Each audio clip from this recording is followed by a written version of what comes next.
passo, então, a palavra para o professor Diego Luna para a sua palestra. Obrigado, professor. Pode usar.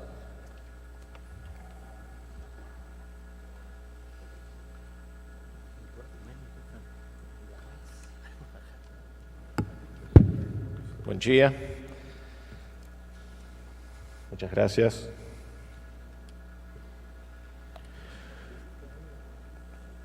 Voy a leer en español, como avisé el día de ayer. Para mí es un alto honor representar en esta 10ª jornada brasilera de Filosofía del Derecho y Sociología del Derecho a nuestra Asociación Argentina de Filosofía del Derecho, sección nacional de la IBR y FAUER, sección hermana de la BRAFI, y compartir este panel extraordinario con el profesor Matías Malman, Vera Karam de Chueri. Para mí es un honor, muchas gracias.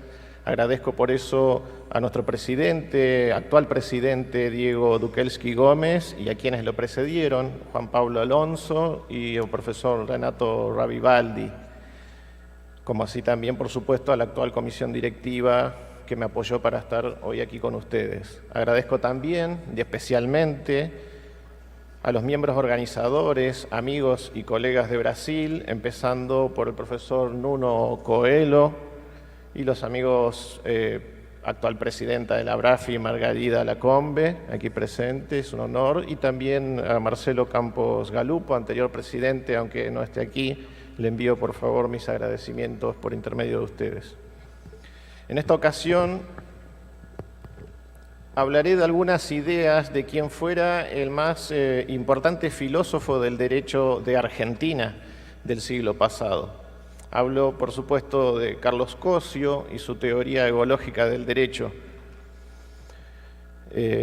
Por eso quiero evocar en este evento que hace 70 años Cosio participó del Gran Congreso Internacional de Filosofía realizado en Sao Paulo en 1954, con motivo del 4º centenario de la fundación de esa gran ciudad, donde confluyeron muchos de los filósofos más relevantes de la región por entonces, ¿no?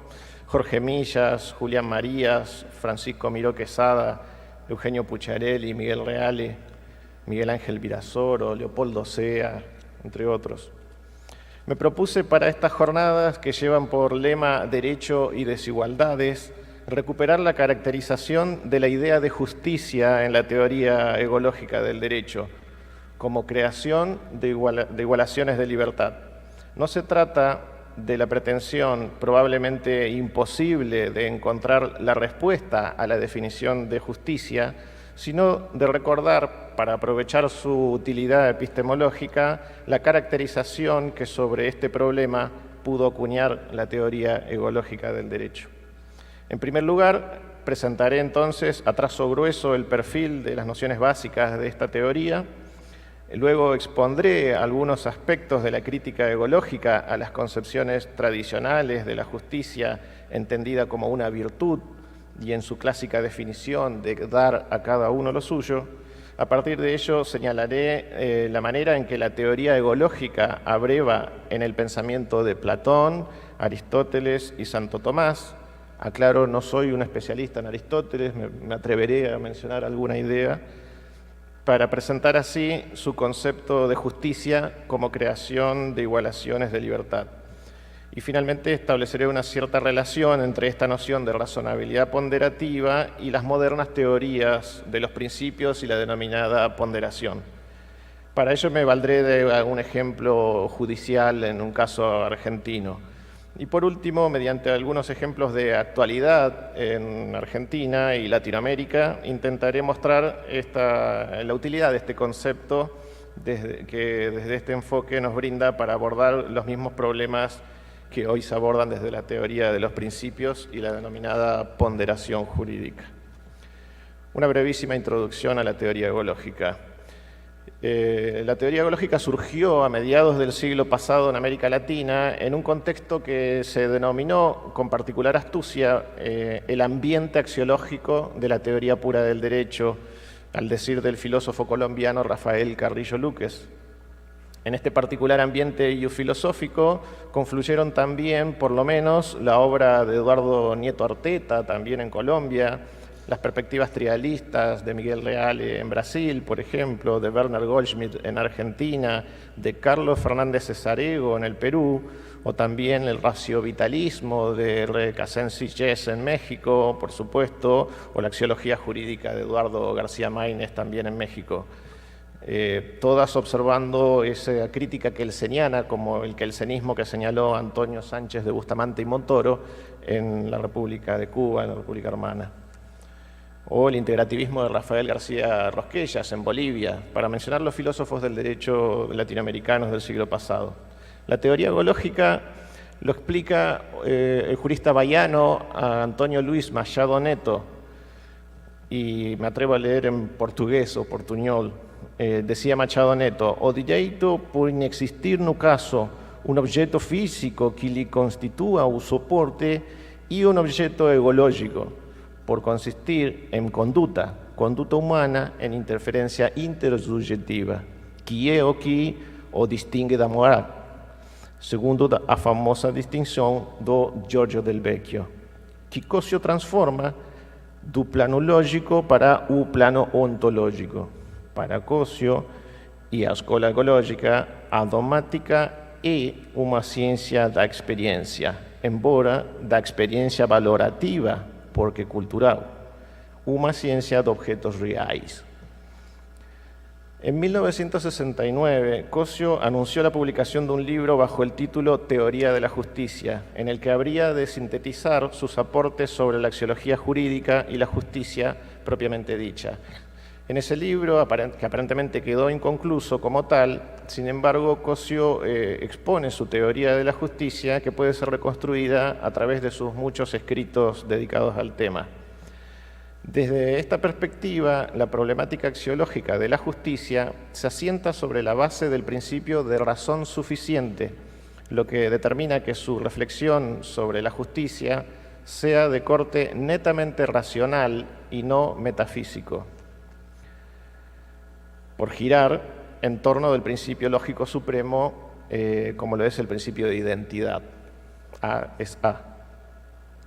De este modo, Cossio va a intentar superar las tradiciones irracionalistas de la justicia, como así también recuperar la juridicidad del problema de la justicia contra las tradiciones que lo abordaban desde una perspectiva meramente moral.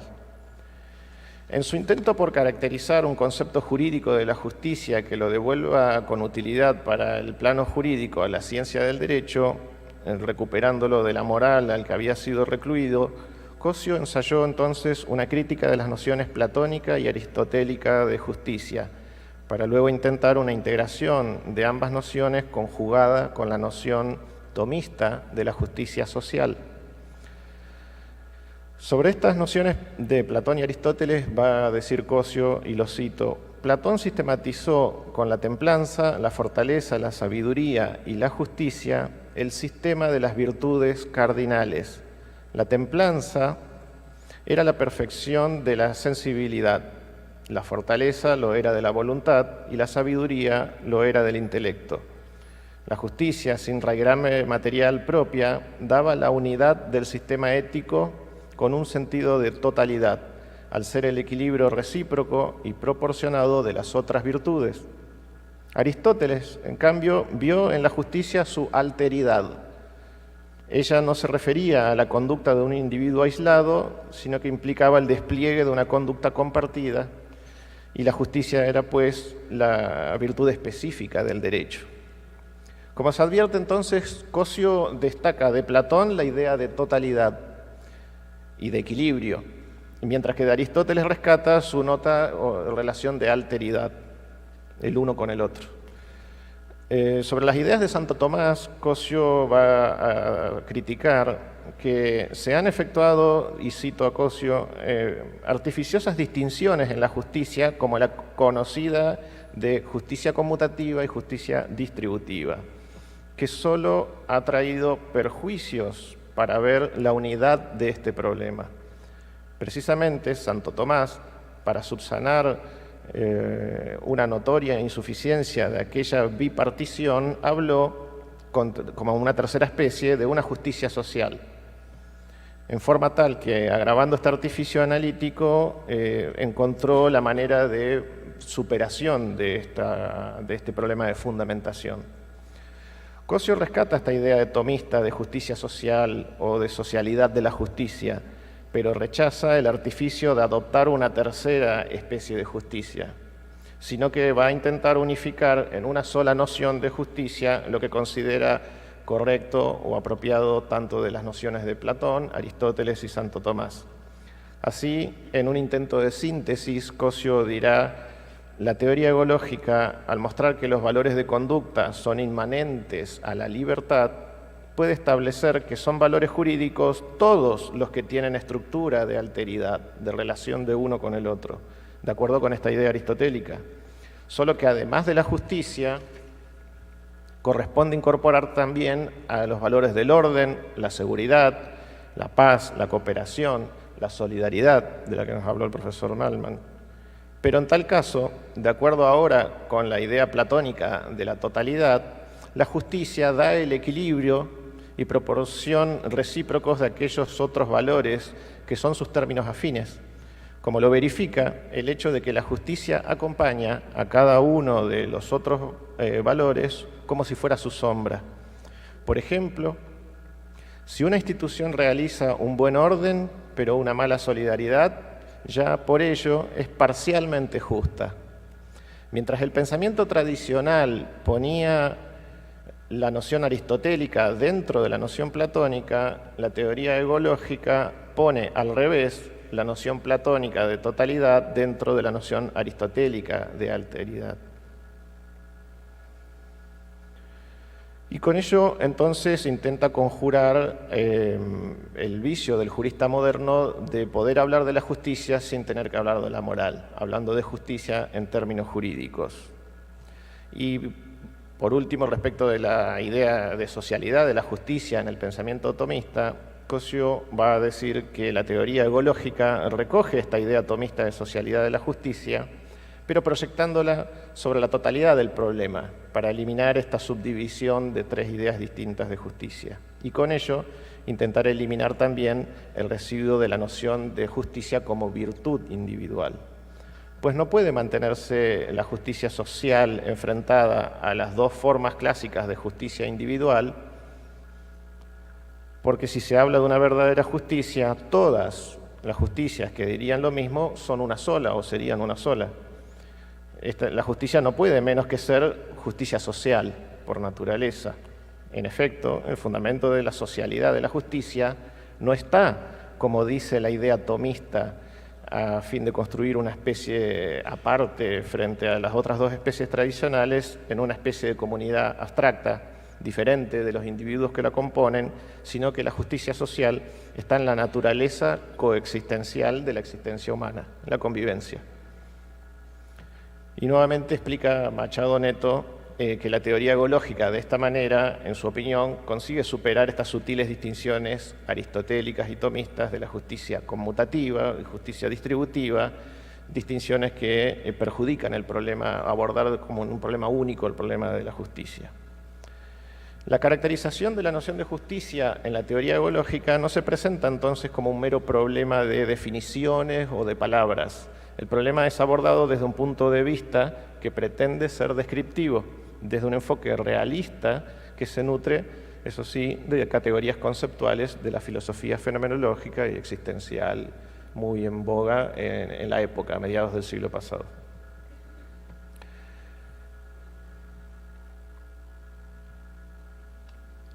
Nuevamente voy a recurrir a Machado Neto para explicar esta idea, sencillamente, sin ánimo de reiterar. Machado dice que toda justicia entonces es justicia social y no cabe hablar en términos de justicia individual como conmutativa o distributiva.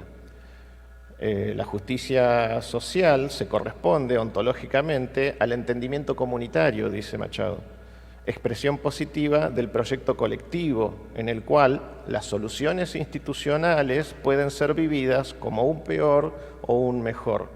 En todo entendimiento social existe justicia social y puede darse solo de esta forma. Los valores jurídicos, dice Machado, son entonces, por lo tanto, una especie, no son, los valores jurídicos una especie de estrella polar, ¿no?, por la cual los juristas se orientan sin alcanzarla nunca. Por el hecho de ser cultura, el derecho es siempre y en cualquiera de sus manifestaciones la realización de algún orden, de alguna seguridad, de alguna paz, de alguna solidaridad y en consecuencia de alguna justicia. Cosio hace sinónimo entonces a este entendimiento social de cada época como un determinado desenvolvimiento social que sostiene en última instancia como razón suficiente de las valoraciones sociales de una determinada sociedad, en una determinada época, como la justicia de su época. Por consiguiente, la justicia radicaría en esta ultimidad de la coexistencia humana en la medida que se la tome a la coexistencia misma como razón suficiente de esas valoraciones. Si a eso le damos un nombre, decía Cosio, ese nombre viene dado desde hace 2000 años y lo llamamos justicia. Al formular un juicio de comprensión, la comprensión valorativa, estamos siempre urgidos por una objetividad apreciativa, valorativa, la cual nos resulta menos neutral que la objetividad antitativa, entiende Cosio, que vanamente se la quiere llevar a los juicios de valor como si fueran juicios de existencia. La objetividad apreciativa o valorativa lo que dirime o distingue no es entre lo justo o lo injusto, sino entre lo mejor o lo peor, o lo más justo o lo menos justo, ya que decide siempre entre dos posibilidades interdependientes. Y a nadie se le escapa, dice Cosio, cuánta certeza tienen estas decisiones frente a un caso concreto. Difícilmente hay discrepancias insuperables cuando ante dos soluciones posibles se trata de decidir cuál de ellas es más justa o menos justa. Este más y menos, este mejor y peor, no solamente se presenta como un sencillo mecanismo intelectual lleno de racionalidad, sino que evidencia este hecho decisivo. La solución que se dé en un caso resultará justa si es la mejor alternativa posible en esa circunstancia, pero esa misma solución, en otro caso similar, puede resultar injusta o menos justa si existen otras alternativas mejores.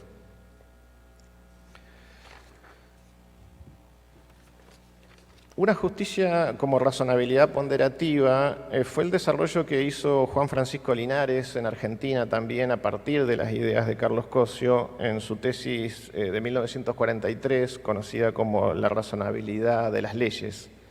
Esta idea, por ejemplo, ha sido muy destacada también por Manuel Atienza, quien considera que es sumamente interesante esta concepción de la justicia como razón suficiente del derecho.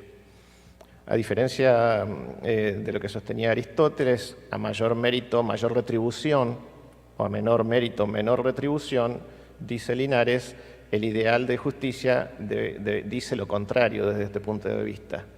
Hay que dar más al que está más abajo, para igualarlo con los otros. Aquí también vemos actuar la igualdad, solo que para igualar lo desigual. En esta tradición de la teoría ecológica del derecho, postula Linares que en el acto de dictarse una norma, por ejemplo, se da o no se da una relación de valoración jurídica comparativa de igualdad, es decir, de justicia, entre el antecedente de la norma y su consecuente. Si esta relación de justicia se da, puede afirmarse que hay razonabilidad ponderativa. Para que haya razonabilidad o justicia, debe haber cierta igualdad o equivalencia axiológica entre el antecedente y el consecuente de la norma. Si una ley, dice Linares, por ejemplo, dispusiera para evitar la difusión del paludismo o el dengue, por ejemplo, como enfermedades más actuales, que deberían cerrarse los teatros, los cines, las iglesias, pese a que esa enfermedad no se contagia directamente de persona a persona, sino por un mosquito, esa norma, decía Linares, sería técnicamente irracional o irrazonable, y por ese solo hecho sería también jurídicamente irrazonable, es decir, injusta. Tendría cierto fundamento de existencia, pero no un fundamento de razonabilidad. Voy a vincular este ejemplo de Linares con la situación de pandemia de COVID que fue también mencionada anteriormente. En Argentina, como en Brasil y en otros países, con motivo de la pandemia de COVID, una medida conocida como aislamiento preventivo y obligatorio, la cuarentena, el aislamiento social, fue una medida excepcional de muchos de nuestros gobiernos. En Argentina se estableció por un decreto de necesidad y urgencia del Poder Ejecutivo. Previamente se establecieron una serie de restricciones y recomendaciones para no concurrir a aglomeraciones, a lugares cerrados, a teatros. Y si uno compara esta norma del ejemplo del cierre de teatros para evitar la propagación del dengue o el paludismo, también conocida como malaria, el dengue, parece evidente que en el ejemplo nos resulta irrazonable, dado que esa enfermedad no se transmite por el contacto entre seres humanos, sino por la picadura de un mosquito. Mientras que la norma del cierre de teatros y museos y espectáculos al público abiertos masivamente para evitar el contagio de COVID nos parece, en principio, razonable en razón del alto nivel de transmisión de esta enfermedad por el contacto entre seres humanos. Voy a volver sobre este ejemplo al final.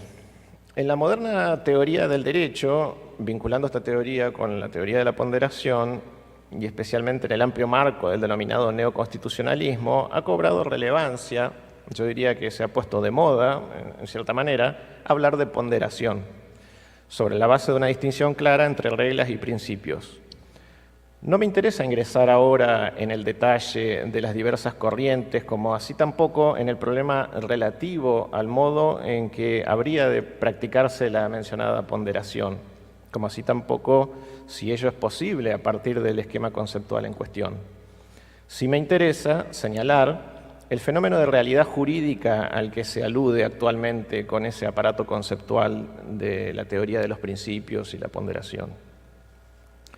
Manuel Atienza, lo cito nuevamente, profesor de Alicante, explica: la ponderación es un procedimiento argumentativo en el que pueden distinguirse dos pasos. En el primero, la ponderación en sentido estricto se pasa del nivel de los principios al nivel de las reglas. Se crea, por lo tanto, una nueva regla no existente anteriormente en el sistema en que se trate.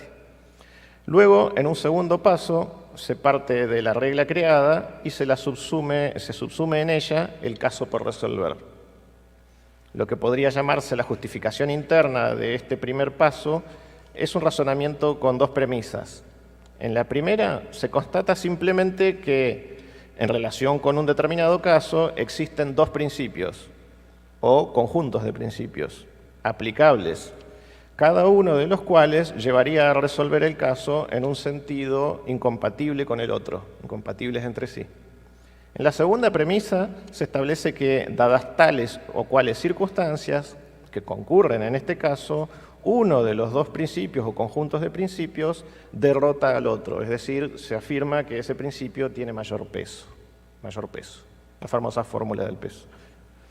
Ahora, si reflexionamos sobre los ejemplos que traje antes, sobre el dengue, paludismo o coronavirus, tanto en el hipotético de la pandemia de la epidemia de paludismo y la concreta pandemia de coronavirus que vivimos durante el año 2020, imposibilitados o limitados de acceder a cines, teatros o todo tipo de establecimientos de espectáculos masivos, cerrados al público para mitigar los efectos y la propagación de esta enfermedad, advertiremos pronto que se trata, en definitiva, del fenómeno jurídico del viejo problema de la interpretación jurídica y la posibilidad de una fundamentación razonable de las decisiones y las normas.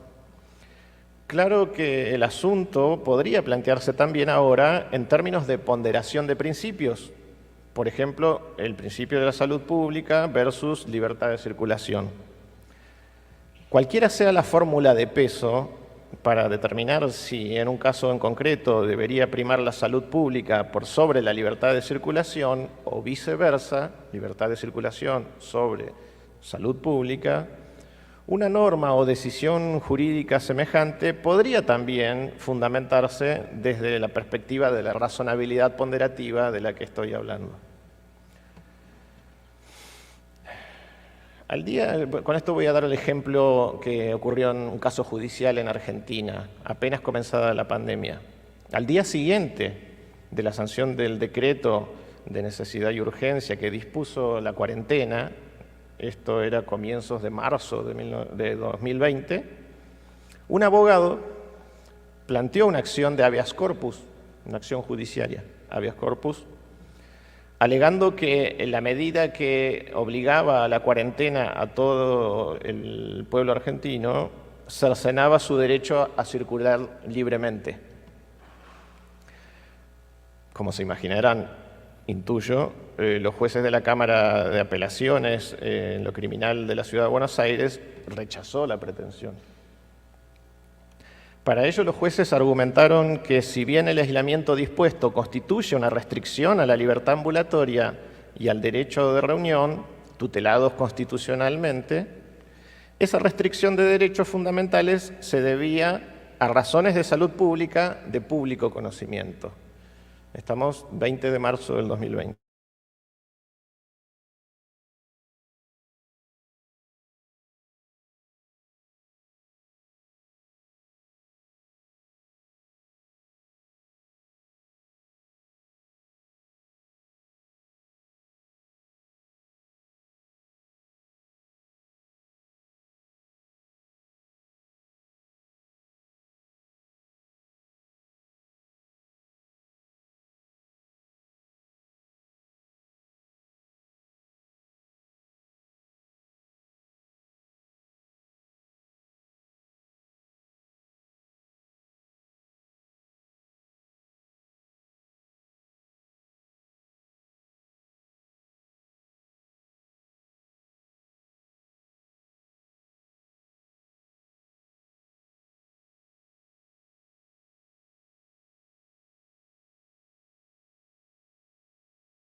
Mientras se ganaba tiempo en la carrera por la búsqueda de una cura, de una vacuna o la implementación de programas de salud pública que no estaban preparados para semejante acontecimiento, al menos en Argentina. Y para ir terminando voy a vincular estas ideas con la actualidad argentina particularmente. porque creo que esta concepción de la justicia como creación de igualaciones de libertad permite conceptualizar de una manera jurídica útil o adecuada fenómenos tales como las denominadas políticas de discriminación positiva. En los días de ayer y hoy se habló mucho de la incorporación o las políticas positivas implementadas en las universidades brasileras para estudiantes históricamente marginados del acceso a la universidad, programas de subsidio o alfabetización a sectores sociales desfavorecidos, acceso a la medicación o vacunas con asignaciones prioritarias a colectivos vulnerables, adultos mayores, fue mencionado también en la presentación anterior, mujeres embarazadas, enfermos graves, como fue la situación de COVID. Esto solo para dar algunos ejemplos. La situación actual en Argentina de hoy vive un incipiente gobierno nacional que ha accedido al poder hace solo 5 meses, bajo el lema de terminar con la, y cito al presidente argentino, con la aberración de la justicia social. Para terminar con la aberración de la justicia social. Hace pocos días, en la Conferencia de Acción Conservadora, el presidente argentino dijo lo siguiente: la justicia social es violenta e injusta. No es ni justa ni social, ni nada. Es una aberración. En primer lugar, es injusta porque implica un trato desigual frente a la ley y a la redistribución que implica la justicia social, que es robarle a uno para darle al otro. Aristotélico. Milei define la justicia como robarle a uno para darle al otro. Este es nuestro presidente argentino. Constituye hoy por hoy esto, en mi opinión, un grotesco laboratorio de prueba para notorias injusticias en las que, lejos de compensar al que menos tiene, se castiga y se condena a niveles de marginación y desigualdad hasta hace poco impensados en nuestro país, a inmensos colectivos de seres humanos que sobreviven en un grado de vulnerabilidad ya muy difícil de tolerar. A la precaria condición de muchos trabajadores se sumaron normas y políticas de mayor precarización laboral, supresión de indemnizaciones por despido, trabajo no registrado, mayor extensión de periodos de prueba, perdón de sanciones pecuniarias, multas a los empleadores informales, a la histórica represión de los sectores que reclaman por obtener algún tipo de respuesta por parte del gobierno ante notorias desigualdades sociales, se les ofrece ahora mayor represión en el espacio público, militarización del espacio público, criminalización de la protesta social, a las llamadas jubilaciones, aposentados, ¿no? Jubilados, aposentados, a las llamadas jubilaciones existentes que habían sido ya disminuidas por el gobierno anterior. El actual gobierno lo que está haciendo es derogar los regímenes jubilatorios, suprimir los sistemas de financiamiento del sistema de seguridad social y así muchísimos ejemplos más que podrían ilustrar este catálogo de injusticias si uno las piensa como anulación de políticas de igualación o lisa y llanamente creación de nuevas desigualdades o la agudización de desigualdades preexistentes.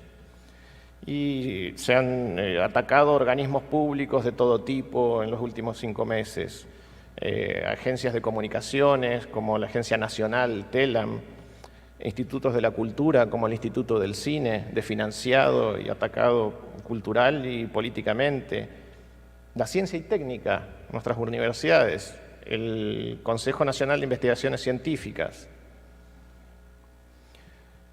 institutos de política antidiscriminación, solo por mencionar algunos y no quedarme solo con el ataque directo al sistema de universidades públicas que motivó una masiva movilización recientemente en todo nuestro país y que alcanzó, creo, la opinión pública internacional en un contexto muy particular, porque se dio en un contexto global de masivos levantamientos estudiantiles en Estados Unidos, Australia, etcétera, contra la injusticia de la guerra y el genocidio en Palestina y la Franja de Gaza perpetrado actualmente por Israel y Estados Unidos. Para terminar, creo ajustarme al tiempo, los 40 minutos de los que disponía. Con todo esto, finalmente, yo solo quiero señalar nada más ni nada menos que una posibilidad de diálogo entre las modernas concepciones denominadas postpositivistas o neoconstitucionalistas con la clásica o tradicional teoría egológica del derecho y su teoría de la justicia como creación de igualaciones de libertad. Y la tesis también de raíz egológica de la razonabilidad vinculada con el principio de razón suficiente, desarrollada por este autor argentino que mencioné, Juan Francisco Linares. ¿Qué utilidad tendría este ejercicio intelectual que les propongo? Yo creo que podría tener mínimamente alguna utilidad en un contexto de dispersión epistemológica, de modas filosofantes. Por de pronto, poner sobre el tapete, como lo destaca también Manolo Atienza, a quien cité en más de una ocasión, que una filosofía del derecho en la actualidad, lejos de pretender sustituir la teoría del derecho por la argumentación jurídica, más bien debe tomar en serio los temas que tradicionalmente han preocupado a los filósofos del derecho, y entre los cuales está, desde luego, el de una teoría de la justicia. Ya sea por la vía de la ponderación de principios o por la vía de la tesis de la razonabilidad para determinar qué pesa más o qué es más razonable en una situación concreta y determinada, esta actividad interpretativa requiere de parámetros axiológicos, parámetros valorativos, que solo pueden ser brindados por alguna teoría de la justicia.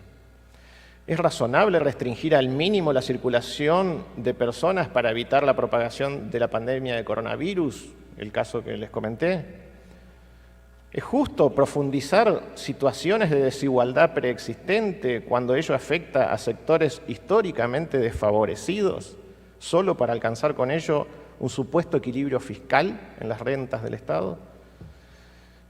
El asunto de la política actual en Argentina. Y voy terminando entonces. Cualquiera fueran las respuestas a estas preguntas en términos de razonabilidad o irrazonabilidad, o de mayor o menor peso de un principio respecto de otro, de mayor o menor justicia o injusticia por la creación o anulación de desigualdades de libertad, para brindar una respuesta plausible con fundamento jurídico y comprensión filosófica, se requiere, insisto, tener como punto de partida alguna teoría de la justicia.